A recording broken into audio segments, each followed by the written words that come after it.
రూపాయలు ఏ కేసైనా 50 రూపాయలు 50 రూపాయలు 50 రూపాయలు ఏ కేసైనా 50 రూపాయలు. చదువుకున్న యువకులు గ్రామాలకు వెళ్లి వాళ్లకు సేవలు తీయాలని మహాత్మా గాంధీ గారు చెప్పారు.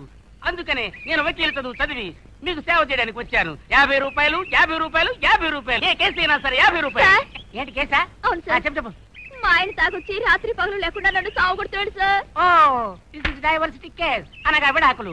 చట్ట ప్రకారం నీ భర్తను నేను విడదీస్తాను. నీ భర్తను ఇలా కొట్టడానికి కారణం నువ్వు ఎవరితో తిరుగుతున్నావా? అవును సార్.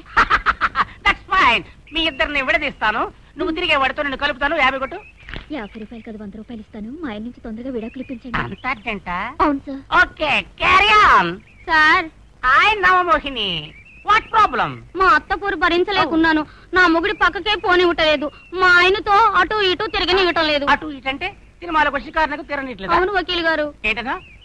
మా ఆయన అది కాదు, చివరిలో ఏంటన్నా? వకీల్ గారు ఇంకోసారి. వకీల్ గారు వకీల్ గారు ఇంకోసారి. వకీల్ గారు 100 రూపాయలు చాలు.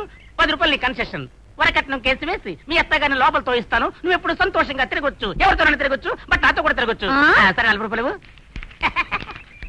పనికి మాల చేద్దావా? వకీలు కాకపోయినా వకీల్ అని చెప్పి అమాయకులందరి దగ్గర డబ్బులు గుంచి మోసం చేస్తాడే, ఆడనే కేసులో చేస్తావరా? ఎవడరా గుంపులో చేరి కనబడకుండా మాట్లాడేది? బయటరా. ఇదిగో వచ్చాను రా. ఎందుకు అరుస్తున్నావు? అంత అర్జెంట్ కేసా? నీ మొహం చూస్తే పాప అనిపిస్తుంది. నీ కేసు నేనే బల్ల గుద్ది వాదిస్తాను. నన్ను చూస్తే నీకు పాపం అనిపిస్తుందంట్రా? నీ పాపం పండిందిరా. ఏంటి అంటున్నావు? చక్కగా జమకాడాలు రెచ్చిపోయి అమ్ముకునేవాడిని చచ్చేడు కొట్టించు కదరా. ఒరే జమకాడ పిచ్చయ్యా, వాట్ బ్రదర్? మీ తాత హైకోర్టులో ఆడుకున్నాడు, మీ నాన్న సుప్రీం కోర్టులో ఆడుకున్నాడు అన్నా కదరా. ఇప్పుడు నేను నీ బండారం బయట పెట్టానంటే ఊరందరూ కలిసి బంతి ఆడేసుకుంటారా? బ్రదర్ మరి ఎందుకు మాట్లాడు? అన్నయ్య నువ్వు నేను తోడబుట్టావా? మావా నేను నీ పిల్లచ్చానంటరా?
అమ్మా రాణమ్మా, మీ ఇల్లు ఖాళీ చేయించి మా మంత్రి గారింటికి తీసుకెళ్దామని వచ్చాం. రండమ్మా.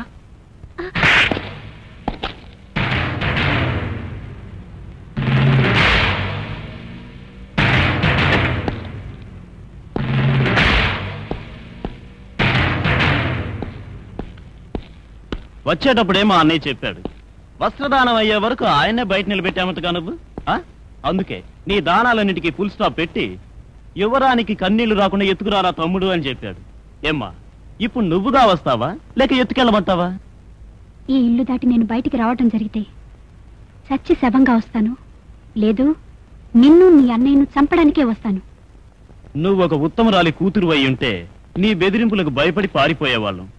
కానీ మీ అమ్మెవరు, మీ నాన్నెవరు, మా అన్నయ్య ఎవరు, మా అన్నకు మీ అమ్మకు లింక్ ఏంటి, ఇవన్నీ తెలుసుగా. రా అవే.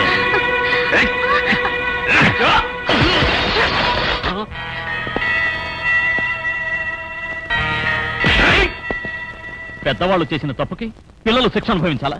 వీళ్ళ అమ్మ ఎవరో తెలుసు, వీళ్ళ నాన్న ఎవరో తెలుసున్నావుగా. ఈవిడెవరో తెలుసా? నిప్పు. నిప్పురా? నిప్పే కదా, నేను చలి కాచుకుంటాను.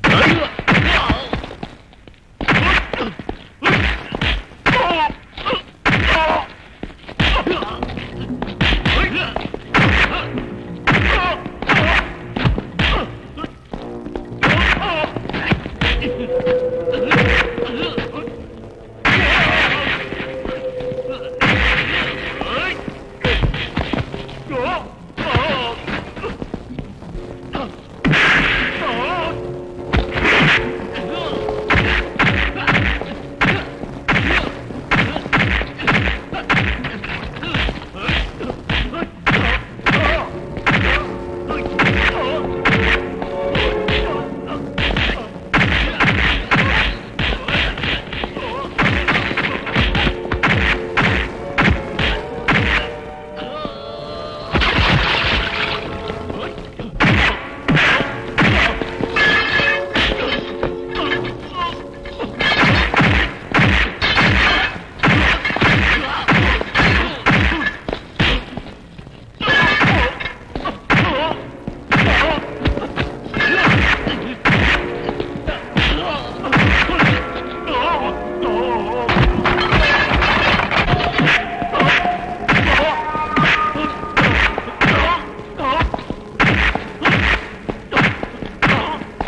ఏ పని చేసినా కూడా కూలి కట్టి లెక్కల్లో జమేసుకోమన్నారుగా. ఇప్పుడు ఇంతమంది రౌడీలు సావగొట్టినందుకు ఎంత కూలి ఇవ్వాలో చెబితే అది నేను లెక్కల్లో జమేసుకుంటాను. కష్టపడిన దానికి కూలీ లెక్కల్లో వేయచ్చు. ఈ జమీన్నే కాపాడిన దానికి కూలీ లెక్కల్లో వేయలేం కదా. అందుకని దీని కుటుంబం. అమ్మా, తోటలో పూసిన అన్ని రోజా పూలు కోసుకొచ్చాను, తల్లో పెట్టుకుంటారా? వద్దు, ఇవి నాకు కాదు. ఇంకెవరికి? తర్వాత చెప్తా, నువ్వు వెళ్ళు.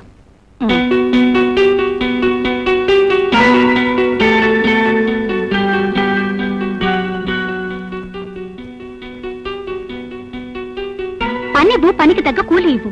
తిండి పెట్టి శోభనలు చేకు. బాబోయ్, ఎంత కోపం వచ్చింది. కోపంలో కూడా చాలా అందంగా ఉంది. ఏమంటున్నారు?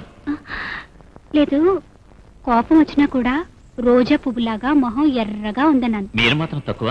యాపిల్ పండ్ల ఎర్రగా నిగనిగలాడుతున్నారు. Please subscribe to iDream. Please subscribe for more videos.